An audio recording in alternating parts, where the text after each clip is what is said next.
Hi everybody and welcome back to the channel. My name's Nicole and this is Dusty Book Sniffers, and today we're here for the start of a reading vlog, so let's get into it, shall we?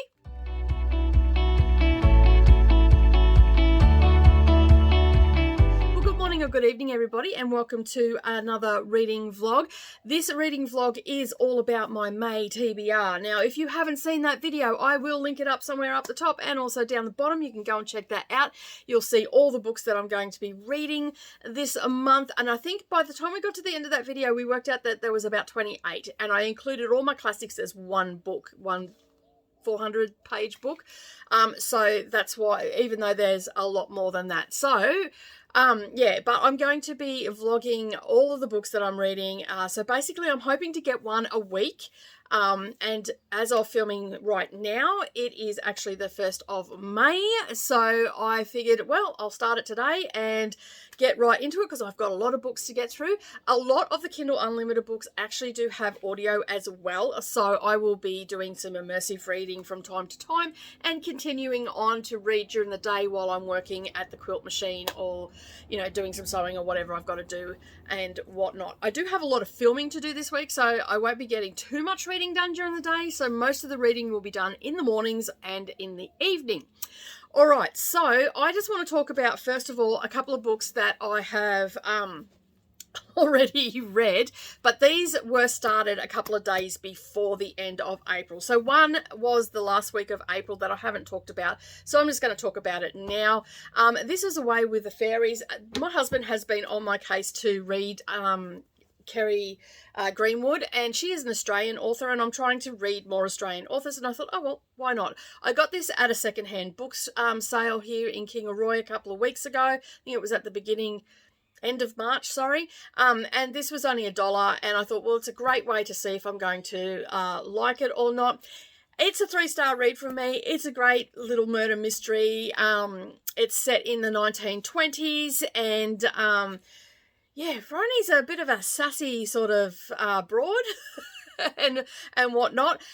So this, as I said, this is the first time I've ever read her, and I've dropped in at book 11. So you can read it on its own, but you may get that sense of like you don't really know Bryony Fisher very well, and you might not know some of the characters and why their dialogue and their banter and all the rest of it is like that. So what I did is I went and watched the first 2 episodes of the series, which was on Netflix, and then I dropped in to see if Away with the Fairies followed the same line, and then my internet started playing up. So I've still got to go and watch that, but I do, from what I can tell, they do sort of follow the books pretty closely, and from what other people have told me as well, and even my husband said that they're pretty much much for muchness. So if you can read them alone, stand alone. I didn't have any problem understanding what was going on, but as I said, you might not understand the dynamics between the characters and you know how they've got to be with her and all that sort of stuff. But if you go and watch the first 2 episodes, you'll get a sense of what's going on.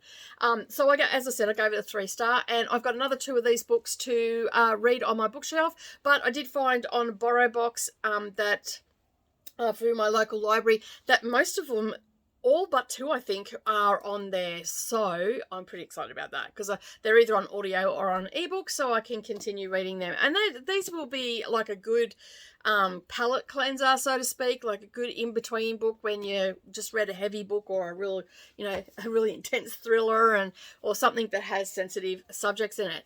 All right, the next one that I'm going to talk about today. Now, as I said, I actually finished this last night, but these are books that I haven't talked about yet on my channel. Now this one is a bingo one that I ended up starting about 12 hours early because I didn't have anything to read and I was looking for something to read because the internet was playing up again. So I started this on the 29th of April and I finished it the next day. So this was a hard book to put down to go to sleep on the Saturday night, but I'm glad that I ended up reading this. And this is also on Kindle Unlimited if you want to go and that's why I'm talking about it here too. So Away with the Fairies is not, but this one is definitely on KU, so you can go and suss it out. I actually really like Lucy Clark's style of writing and storytelling. I thoroughly enjoyed it. I could not put it down. The twist at the end was pretty good too. Although when I got to maybe the second to last chapter before the actual twist came out, I had a sneaking suspicion that what happened was going to happen, but it didn't wreck the book in any way, because once I realised what was going to happen and then it was announced that that's what happened, we got a bit of a backstory on it without having an epilogue. So yeah, it was really good. It was wrapped up really well. I actually gave this a 3.75, and the only reason I marked it down is because I sort of guessed it. But other than that, it's a pretty good book, and the whole premise is that it's following the story of two sisters, and we have a dual timeline. So basically, following the story of the two sisters. In the beginning of the book, you know that they're going away on holiday. They're in Fiji and they have an argument and they get separated. So one doesn't end up on the plane and one does. The one that ends up on the plane crashes, and then so her storyline is the then, and we're following Erin's storyline, which is 2 years after the plane crash. And they've gone missing and never been found. And there's a whole thing of what's going on and all that sort of stuff. And then 2 years has passed, as I said, and then the pilot shows up. He collapses and he's taken to hospital, and someone recognizes him. And so that's where the whole story goes on from there. So it is a pretty good book. You probably won't be able to put it down because you just want to know what's going to happen. That's how I felt about it. And as I said, I've gave it a 3.75 star rating. It's very atmospheric too, like especially when we're in the then section of the book. It's very atmospheric. So if you like that sort of stuff and a thriller, you'll absolutely love that. All right, now the first book group read that I have read is the ACF Bookins series. This is a Stitches in Crime, and it's Stitch X for Murder. Again, she is covering, they're only short books. I think this copy's only got 166 in book 5. This was pretty fast paced. This does not skip a beat, and I read this in one sitting. I actually read this morning, so on the 1st when I was supposed to. I read it in one sitting. I woke up early and yeah, I just got stuck into it. And they're pretty quick reads because they're quite intriguing and the pacing's really good as well. I have given it a 4-star rating. Thoroughly loved this storyline. It wasn't touching on anything really in a heavy topic, but more about how far would you go to keep someone's secret and to protect them? That's sort of the storyline in this one. So as always, Paisley is at a salvage site. Her best friend finds some bones and the story ensues from there. And that little kitty cat there is Beaumont, and he goes everywhere. He has a basket in the car and he goes everywhere. He doesn't always get a mention in every book or whatever, but every now and again, you'll hear Paisley go, I've got to get Beauregard's blanket is protecting something, or the basket is getting taken out with the cat in it. And this one, he was actually in it a little bit more. They were playing in the backyard and stuff like that. And Paisley also has a 3-year-old son, and there is a love story between the two characters as well. It's very sweet. It's a very sweet romance as well. It's not a full-on headlong in it. It's a very much a slow burn, life partner type story is ensuing in this one. So yeah, I thoroughly enjoyed it. I actually really enjoyed the storyline in this one, how quick it was going through, and of course, they're finding out who the murderer is and all that sort of stuff. But yeah, great book. So if you haven't read anything by ACF Bookins, I can highly recommend her as a cozy mystery writer. She's great. And I think I said this in my TBR. I don't find these to be like your typical amateur sleuth books. This one, Paisley is working really close with Santiago, or Santi as they call him in the book, and they are the couple that have the romance happening. So yeah, it's really, really, really sweet. All right, so the next book that I am going to be reading, Oh, I've forgotten the name of it. Okay, so I just had to change positions and you're a little bit crooked, so let me just straighten you up a little bit there. All right, so the next book that I'm going to be reading is another cozy mystery, and it is called A Quiet Life in the Country, and it is a Lady Hardcastle mystery book, and it's book 1. So, and I think there's about 10 in the series.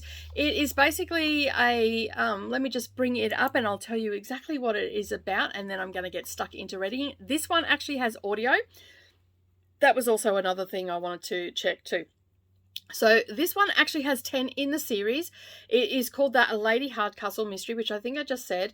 And so it is set in 1908 and in London. So, and they've just moved to the country for a quiet life. But it's not long before Lady Hardcastle is forced out of her self-imposed retirement.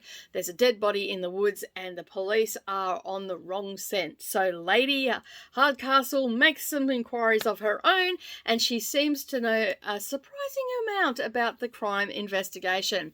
As Lady Hardcastle and Flo delve deeper into the rivalries and resentment to uncover the web of intrigue that extends beyond the village, with almost no one free of the suspicion. So it sounds like it's going to be a fun read. I always like those ones where the entire town is, you know, like it's in a small village in England and it's an entire town that's under suspicion all the rest of it, and then they slowly weed through and you get some red herrings and all that sort of stuff. So I'm looking forward to reading this. Now, in the coming months, I'm actually reading quite a number of book 1s in a lot of series because I'm in the process of picking out my next series over on Discord and for my Facebook group. So my moderator and I are hard at work trying to figure out what we're going to be reading next, because we're halfway through the Stitches in Crime one. All right, so I'm going to head off and read that. Once I've read that, I will check in. I'll probably be in a different position again, but for now I have some editing to do and some sewing to do and all the rest of it, so I'll insert some of that in here and I'll check in soon.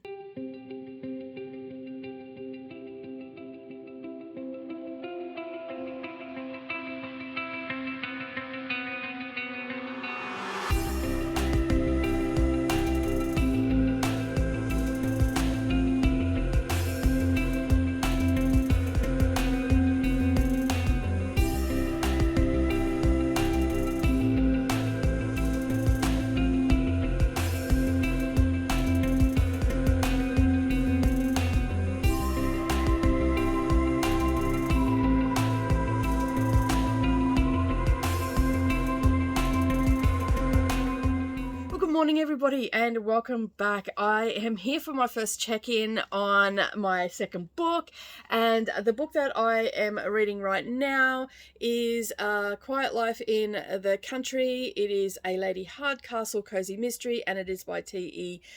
Kenzie. So I'm going to put that down because I'll end up dropping it. It's got no cover on it.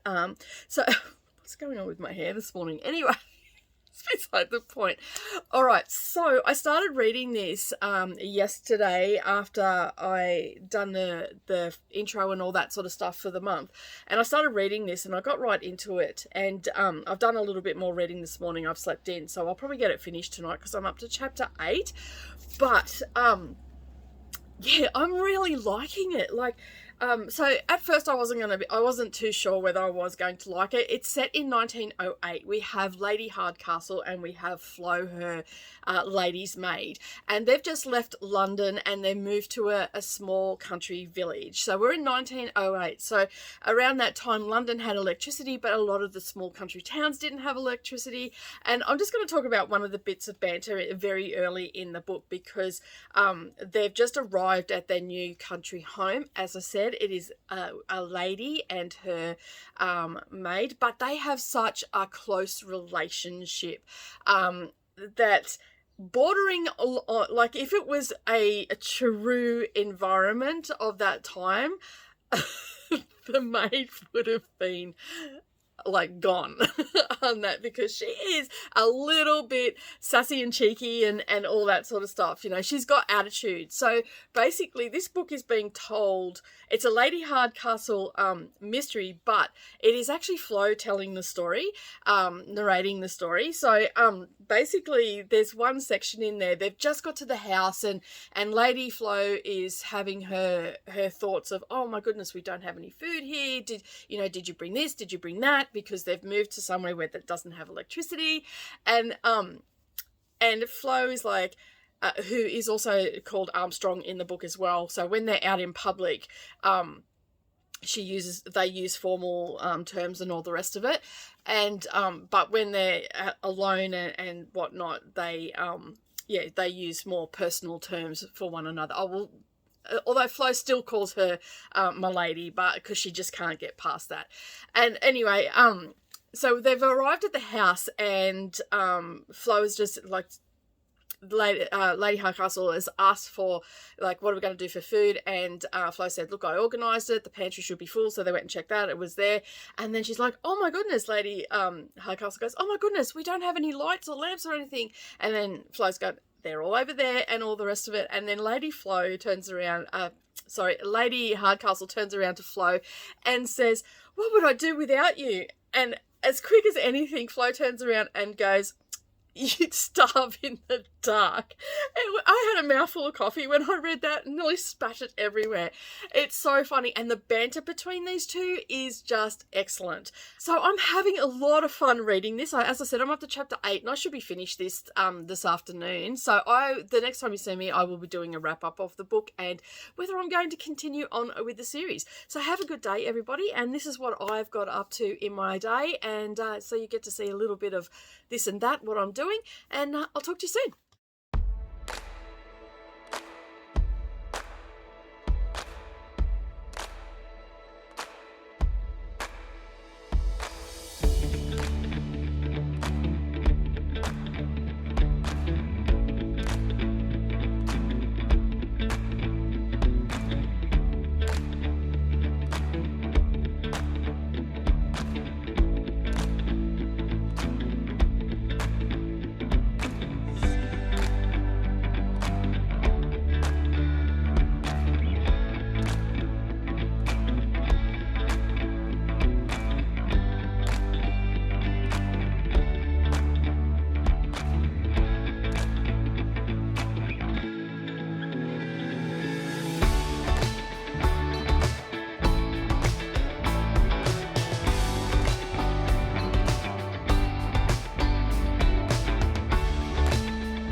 Everybody, and welcome back.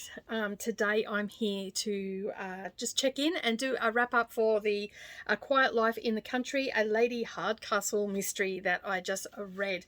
This one didn't take too long. I had this one on audio. It is off my Kindle Unlimited. It is by T.E. Kinsey, and as you can see from the picture there, it looks pretty like a cozy cover anyway. All right, so I've already checked in, and I cannot remember, and I didn't check before I got on what I said, but I really love this book. I've given it a 4-star rating because it is just a great fun read. I had some laugh out loud moments. I love the banter between the two main protagonists, which is Lady Hardcastle and Flo Armstrong. Flo Armstrong is her lady's maid, but they are more like friends. It's more like that they're companions. And so there is a lot of cheeky, sassy banter between them. They give each other a bit of a ribbing, and and all that sort of stuff. Now, this one, basically, they've moved from London. It's #1 in the series. I believe there is 10 in this series. Don't quote me on that. I'll put it along the bottom because I don't have it in front of me. But this one is the first book, and I was mildly surprised. Like, the cover does not do it any justice, and anybody that's been around any length of time, I love the covers and choosing books by my covers without looking too hard into them. But this one is set in 1908, and we are following the story of Lady Hardcastle and her chambermaid, or not chambermaid, her lady's maid, and so it has a lot of airs and graces in it. But as I said, these two have a very different relationship. So basically, they moved to a quiet country town from the hustle bustle of London. I believe that Lady Hardcastle is around 40 years old, and they have been together for a very long time. Her husband died 9 years earlier. He was murdered in China, I think they were at. And so anyway, as I said, there's a lot of banter and everything in this book, and I don't want to give too much away because this is on Kindle Unlimited. If you haven't read it, believe me, this is a nice quick read. It comes with audio as well, and yeah, so they move there and they go off for their walk, and they come across a body hanging in the tree. It's a cozy mystery. We know that's going to happen. And so subsequently they start investigating it, and then they go to, like, they're getting acquainted with the local people and all that sort of stuff, and they end up at a party. And lo and behold, there is another mystery to unravel. And so, yeah, and so it just goes on from there. It was really well done. Like, we actually had 3 mysteries in this book. So it was really good. And they no sooner, like, they were trying to figure out what was happening and all that sort of stuff, and then just when we got to the end of the book, everything started to fall into place. But it was really well done. So if you haven't read this, I highly recommend it. You're going to have a great time reading it. As I said, I gave it 4 stars, and I generally will sit around that if a cozy mystery, because we all know what a cozy mystery is. So if a cozy mystery makes me laugh, if it's got great banter, if it's got, you know, a little bit of backstory and all that sort of stuff, that all starts to push it up into the higher category. And we didn't have too much backstory. We were just starting to get a little bit, but that could be the author's plan, just to give us a little bit in each book. So I've given it, as I said, 4 star. I'm very, very happy with this. I'm looking forward to continuing on with this series. But at the moment, the reason I'm reading a few book 1s of cozies is because I'm trying to find our next cozy that we're going to be reading in our Discord. But that is all I've got to say about the Quiet Life in the Country, and a fun book. I had a great time. But now I forgot in my TBR that I had 2 library books here that I needed to read. So I'm going to crack this one open and give this a bit of a read. This is going to go back on the 5th, so I'm going to try and have both my library books done. I'll talk about the other one when I pick it up, but I'm going to crack this one open. I'm about to go for a lunch break, so I'm going to read for about an hour on my lunch break, and this will be my lunch break book, and then I'll continue on with others of the Kindle Unlimited. All right, I hope that you enjoy a little bit of me making some bags, and I'll be back to talk about this one, and also talk about the next book on the Kindle Unlimited, which is The Woman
Everybody, I have just finished book 3 from my list, my never-ending list. So this one was a library book that I forgot about. This wasn't even mentioned in my TBR video. So anyway, I've actually finished it. I ended up finding this, I started it yesterday during my lunch break, and then I ended up finding it on Scribd, so I started listening to it while I finished up my work yesterday, and then I've been doing some sewing this morning, making bags and whatnot, so I finished it off.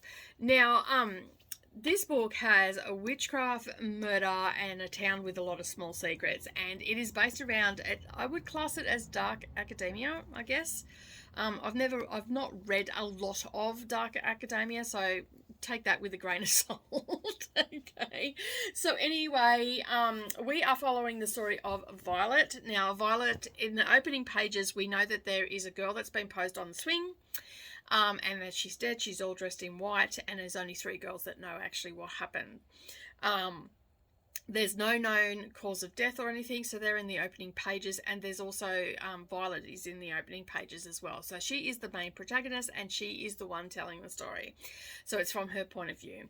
And so basically what happens from there, we find out that there was a tragedy that befell onto Violet's family, where her father and her sister died, and so she took time at home after that tragedy to get herself together, and she homeschooled and all the rest of it. But she's coming for her final exams, and she's going to Elm Hollow Academy. Now, I'm just trying to think, was it an all-girls school? I think it was an all-girls school, because even though there were boys in the story, I'm pretty sure the school was an all-girls school, but that's neither here nor there. As I said, I would class this as dark academia. There is a teacher that has this like secret class, and they call it the advanced class, but they're learning about, essentially learning about witchcraft and different things and parts of like rituals and all that sort of stuff, and different things throughout history and all that sort of stuff are surrounded in witchcraft. Basically, if you like a story that has like teenage angst in it, revolving around friendship groups and all that sort of stuff, and how it can be very cliquey, you're going to love this. I actually could not stop listening to it. I've only given it 3 stars because it's not an exceptional book in my opinion. It's probably bordering on a 4-star read, because there was enough intrigue and mystery and all that sort of stuff happening that kept me wanting to turn the pages, and the twist at the end was very surprising, because I actually thought the author thought, what the main protagonist thought, and then when she found out what actually happened, I'm like, wow, I did not see that coming. And that's not a spoiler, because you have no idea what's going on. But yeah, I would highly recommend this. So basically, when the story starts, you learn about that tragedy, and then it goes back a year, and then we follow a year in the life of Violet, with her friends at school, and all the stuff that they get up to, and all that sort of stuff. So yeah, I thoroughly enjoyed it.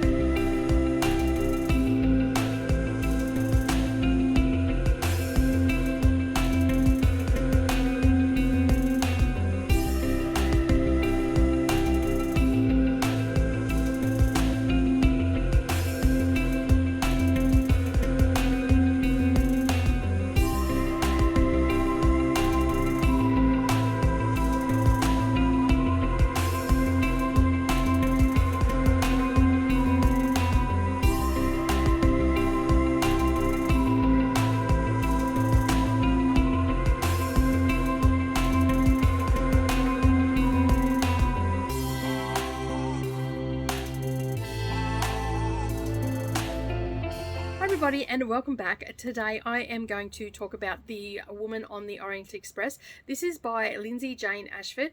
This is another Kindle Unlimited, and it also had audio. Okay, it has 331 pages, and it was originally published in 2016. And this is one I just thought, you know what, I might give it a read, see what it's about. I've never read any, like I've read a couple, 1 or 2 of Agatha Christie's books. I think it's only 1 actually. Yeah, I'm pretty sure it's only one. But anyway, I don't know anything about Agatha Christie's personal life or the tragedy of her marriage or the fact that she disappeared or anything like that. I have no idea, and I don't really want to delve into it and whatnot, but I will tell you what this synopsis is about. But it is drawn heavily, like I know enough to know that this book is drawn heavily from Agatha Christie's life. So I'll read the synopsis for you and then we can talk a little bit further from there. So basically it says, hoping to make a clean break from her fractured marriage, Agatha Christie boards the Orient Express in disguise. But unlike her famous detective Poirot, she can't neatly unravel the mysteries that she encounters on the fateful journey. Agatha isn't the only passenger on board with secrets. Her cabin mate Catherine Keeley's first marriage ended in tragedy, propelling her toward a second relationship mirrored in deceit. Nancy Nielsen, is newly married but carrying another man's child, is desperate to conceal her pregnancy and teeters on the brink of utter despair. Each woman hides her past from the others, ferociously guarding her secrets. But as the train is bound for the Middle East, speeds down the track, the parallel course of their lives shifts to intersect with lasting repercussions. It is filled with evocative imagery, suspense, emotional complexity. The Woman of the Orient Express explores bonds of sisterhood that forge through shared pain and the power of secrets. Okay. That gives you a brief rundown of each of those characters. Okay, so we have Agatha Christie being Agatha Christie. Okay, and then we've got Catherine and we've got Nancy. As you heard, Nancy is pregnant and she is hiding it from everyone. She hasn't told anybody or anything like that. She caught her husband cheating and she subsequently cheated and she's ended up pregnant with another man's baby. So, how does the story play out? This is a wonderful story of women coming together to protect one another and help hide secrets. So for the greater good though, okay. Now I cannot talk too much about it because they're the secrets that they have. If I talk about them, will give the entire plot away. So it was a 4-star read for me. It was fairly well paced, except a couple of spots it was a little bit lagging, but it picked up pretty quick. And it was just really intriguing to work out what was going on and which way it was going to go and all that sort of stuff. Now, as I said, I cannot talk about the individual storylines or anything like that, but it was like a Catherine story was just heartbreaking. And Nancy's story was also heartbreaking, and Agatha was just trying to repair herself from her divorce and whatnot, and just trying to, get away from it and all that sort of stuff. The funny parts of it was like Agatha thought that, for sure she was, incognito, so to speak, but her cabin mates caught on very quickly who she was and whatnot. It was, as I said, a beautiful story. It traverses through the Middle East and whatnot, and just the things that they went through and stuff like that. Like, it wasn't an over-the-top done story or anything like that. I will agree with the imagery and stuff like that was in the synopsis. Very, very well done. And it, as I said, it had a bit of suspense because you didn't know what was happening and whatnot. But yeah, it was an absolutely wonderful book. Highly recommend it if you like that sort of a little bit of mystery but sisterhood. With the secrets that bind, basically. If you like a book like that, then you'll thoroughly enjoy this. Other than that, I can't really talk about it, because if I talk about anything in the book, I'm going to give spoilers away. 4-star read from me. Let's move on to the next one. And the next book that I am reading is Hooked. So I'm going to do some prep work right now for the live stream. So I'm going to cut as many blocks as I can today to get ready for that. So I'll do a couple of weeks of work and then put them back into their little pouches. And that way I can get that done. So I have set myself 45 minutes to get as much as I can of this done, because I am currently listening to an audiobook which is called Hooked. And I'm doing that as a group read with a read along with Brooklyn Reads and a whole heap of other lovely booktubers. But I thought I'd put that in here so you know what I do when I'm listening to my audiobooks, and I hope that you enjoy it. So I've just started Hooked, and I'm about 6 chapters in. Oh, I am 6 chapters. We just started chapter 6, and I'm liking it so far. So yeah. Hi everybody, and welcome back to the channel. Today I'm here to talk about Hooked. I read this yesterday with Brooklyn Reads. She had a group read along, and Brittany and Leandra were on her sprints, and so I started it at the beginning of her sprints, and we were pretty much on sprints all day, and I managed to get it all read. Now, this was an audiobook for me. It is available on Kindle Unlimited if anybody is interested. I'm just looking here now, and it doesn't seem to have the little headphones beside it, so I'm not sure if it's still available on audio or not, but when I got it, it was. So you could have it with the audio. So this is it's part of the Never After series, and it's book 1, and I'm keen to read the rest of the series. It's called Hooked, which I think I said that. There's 5 books in the series, and it is by Emily McIntyre. Now, it is a dark romance, just a heads up. It has got some violence in it, revolving around, there's just some violence. I'm not going to go into detail. The dude's good with a knife. I'm just going to say that, okay? We'll just go with that. And there is a warning on the Kindle Unlimited saying that you should go and check out the author's website for all the trigger warnings, for the content warnings and stuff like that.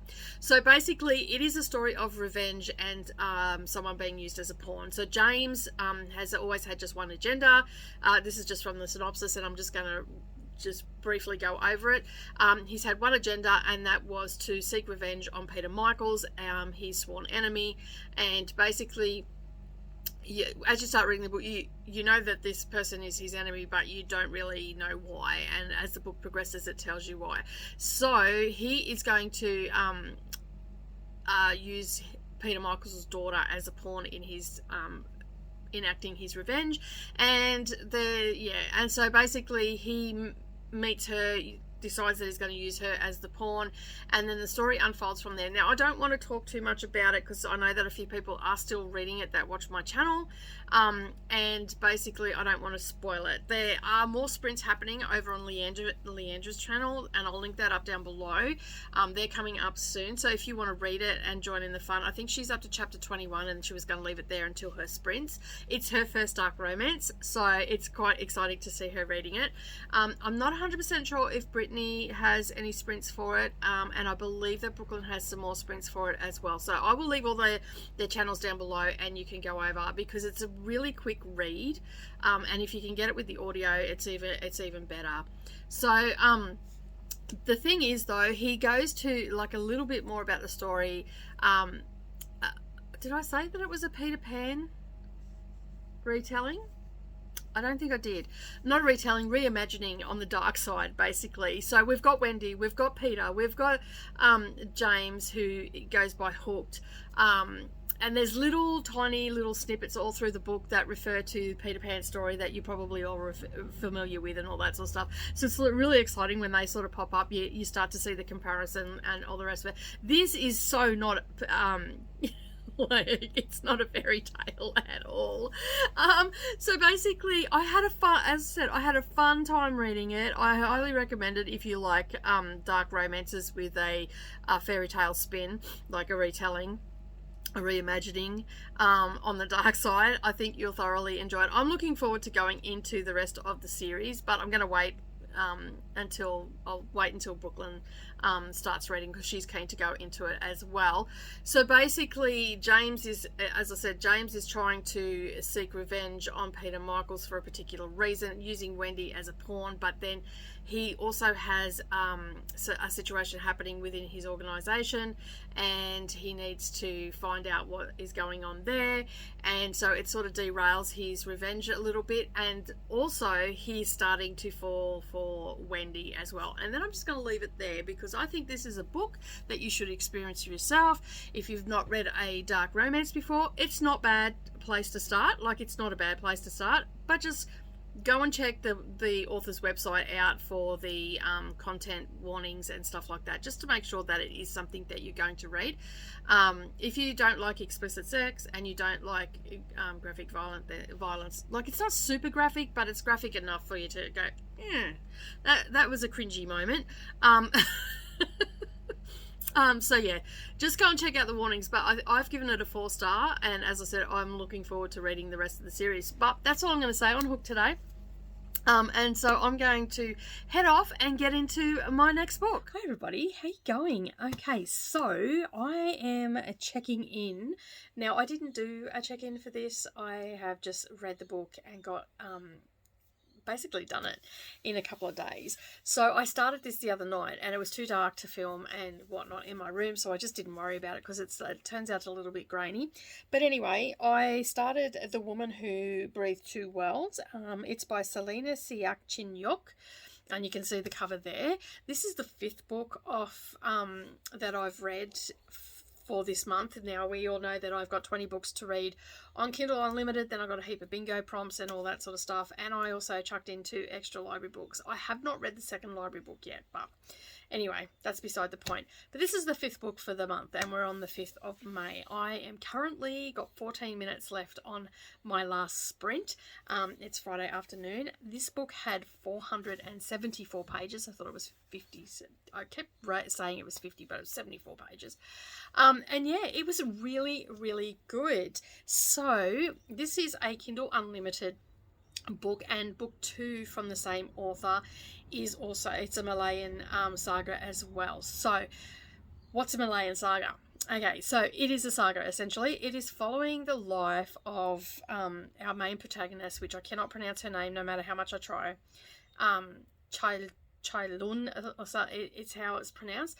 She is Malaysian Chinese descent, and so she's of 2 worlds. And basically, she ends up marrying a Chinese man, and it's just basically following her life from when she was a young child, very stubborn and very set in her ways, and compared to her sister, not very pretty. Her sister was married quite young and all that sort of stuff, and she was late to marry, and she ended up marrying a Chinese gentleman, and she was his second wife. He had left China and left his wife and son behind because he was looking for more, and even though he was still sending money back and all the rest of it, it was the done thing in the late 1800s, right? So it was the done thing apparently. But anyway, they had a very prosperous life. He was a kind man and all that sort of stuff, and she was from Penang, and so many years ago, her ancestors had come over and they'd settled in Penang and whatnot. And so it's called Nunyan, I think is how you pronounce it. And so that is her character, like what her nationality, not character, sorry, what her people do. And so she controls the house, everything for the house. The husband brings home the wage, gives her the wage, and she controls everything from the children, what's done in the house, the rules and all that sort of stuff. And he accepted that quite readily and whatnot. And so yeah, but then he had a longing to go back to China because his mother had passed, and he went with a friend, and subsequently while he was there he passed away. Now, there's a whole heap of stuff up until that point, but then it is about her and her survival and how she adapted and what she did with her children and how she felt that they did not have a connection with their ways of their ancestors and stuff like that. Like, she was taught as a young child all the myths and legends and everything, and what they did and all that sort of stuff, and how the world came to be, and story time stuff. And so basically yeah, she was worried that her children, that she had done something in a past life and all these things that were befalling her family, which weren't really drastic things, I might add, but were just, to her, in her mind, they were drastic. She had done wrong in a past life, and that's why she was being punished and all this sort of stuff. But this woman had grit and determination, and I just loved her as a character and loved hearing her story. Now, I know it's not a real story, but I really felt like I was there with her. There's a couple of things in here where they're chewing on the betel nut juice, like betel nut stuff. They wrap it up in a leaf and they chew on it, and it sends all their gums black, and they spit it out like chewing tobacco type thing. Now in it, like when I looked it up, it says that it gives them like a relaxed feeling, but also it gives them really clarity of mind. And throughout the story, her and her best friend would sit on the veranda at the end of the day and just chew on this betel nut and you know, hash things out and stuff like that, and chit chat and whatnot. You know, she had 10 children, all this sort of stuff. And yeah, and we go through the ups and downs of her life, and it is a saga. So it is, you know, we're following 60 years of her life essentially. So an absolute brilliant story. Like, I've talked a bit about it on my sprints and whatnot, but what I loved most about it is just being along for the ride, and the fact that when this author wrote this book, she hasn't just put in the language into the book. She's actually, like, they'll say something in Malay or Hokkien is what they were speaking, and there was a couple of other languages as well, and they're escaping my memory right now. But whenever they said a word in the language, automatically you got the explanation of what that word meant in English. And it is around, like, we're following that time when the English were colonizing parts of Asia and stuff like that, and what their thoughts were on the whites coming and all that sort of stuff, and they call them white devils and whatnot.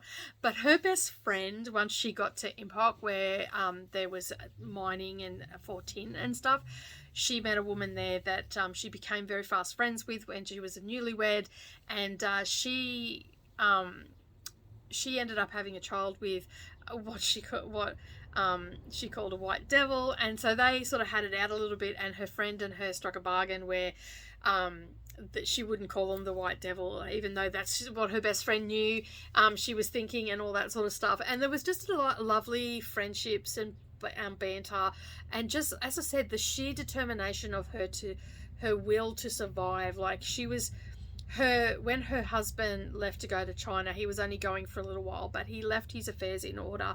He made sure that all the deeds to land and everything were signed over in her name in case something happened, and all that sort of stuff. So he really looked after her and whatnot.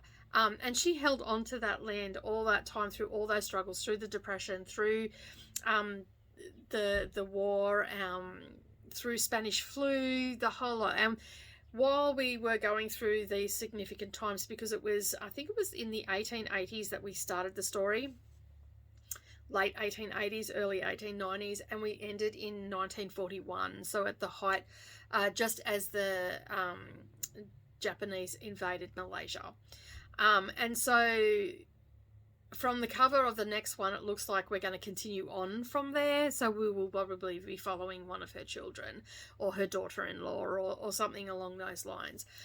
So yeah, like, it was just an absolutely amazing story. And I love it when I get things off Kindle Unlimited that just resonate with me. And as I was saying on my sprints, I think I'm enjoying this a little bit more because I know a little bit more about the Chinese folklore.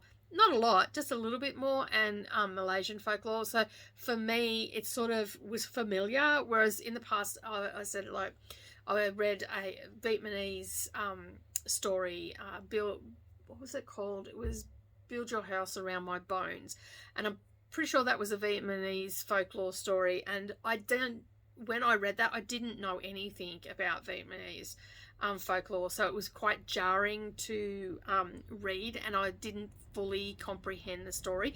I subsequently now have gone and learned a little bit more about that, what they were talking about in that book, and it makes more sense now, but this was a little bit more familiar to me, and so I'm really looking forward to reading the second book by this author. And an interesting fact, this author, when you go and look up her bio, she actually wrote these books while she was recovering from cancer. Now, at the time of filming this, I had just finished the book, and I haven't found out whether she is still alive or whether she succumbed to her disease, because it just says she was recovering.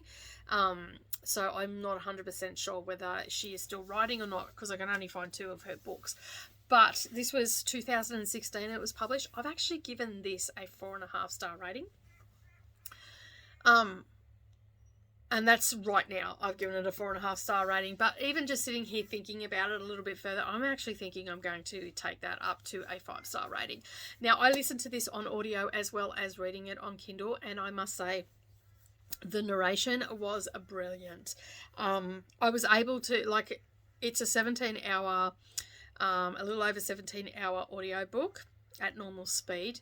You can definitely speed this one up. I actually, without any problem at all, listened to this on 2.4. When I was first into the story, I was listening to it at 1.9, and even at that, it's a good pacing of a book, and you feel like you're there. Like, it's not overly flowery or anything like that. It's a little bit matter of fact, and so the main protagonist is also a bit matter of fact as well. So it was written as, like, yeah, it was her story, and she was telling her story, and it was written as if it was her story. And it was just really, really good. So I am actually going to change it from a 4.5-star read to a 5-star, because I don't even know why I marked it down. Maybe because at first I thought it was a little bit slow, but it wasn't. I didn't know where it was going, and I might have just had that thought in my head that it was a 4-star read. I'm actually going to give it a 5-star read because I thoroughly enjoyed it. If you like it's not family drama either. It is just an old lady telling her story, and how she interweaves all the stories from her culture into it. And I believe the reason it's called Breeze Two Worlds is because they're from two different cultures and whatnot. And how she feels really sad about, her culture is slowly getting further and further away from her children, and she's very disappointed in that because she believes it's a way for them to connect with her and their ancestors and just life in general and all that sort of stuff. But The Woman Who Breathed Two Worlds is a 5-star read from me. So there you go. We started out at a 4.5 and we've ended up with a 5. But that's just because I literally just finished the book and I'm still on sprints and I've got 3 minutes to go. So I'm going to get off. I'm going to move on to the next one. And I'm thinking that I'm not going to go straight into the saga. I'm going to break it up with a book. And I'm thinking that I'm going to go with Behind Closed Doors, which looks like a thriller. So I'll break it up with a thriller and I will check in when I'm finished that.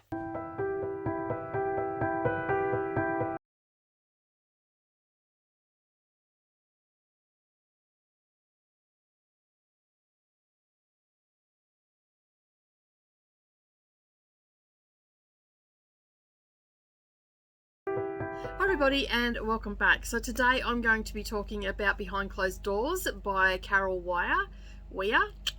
Don't know, it's W-Y-E-R, as you can see from the book cover. So basically this, from the cover, I didn't really look up what it was about or anything like that. I am not doing a check-in because this is my check-in, and I'm going to tell you what I thought. This one also has audio, and basically I DNF'd it. What can I say? It just didn't gel with me. The audio wasn't great. The story was a little bit annoying. I only gave it 50 pages, so you know it must be pretty average if I'm DNFing it at 50 pages, because normally I give a book up until 100. This is not a soft DNF. I cannot. I started out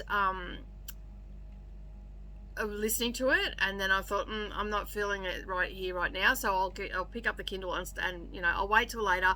I'll pick up the Kindle and I'll start reading along with it, and see if I can't get into the story a little bit better. I just couldn't do it. Like, the main male character was just so annoying, and even the female protagonist was really annoying. So what is this book about? It's about 2 kidnappings 30 years apart.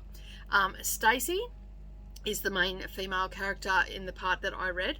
Her ex-husband, which is the main male character, turns up on her doorstep because his 13-year-old daughter Lyra has been kidnapped, and I'm just sort of going to look over here.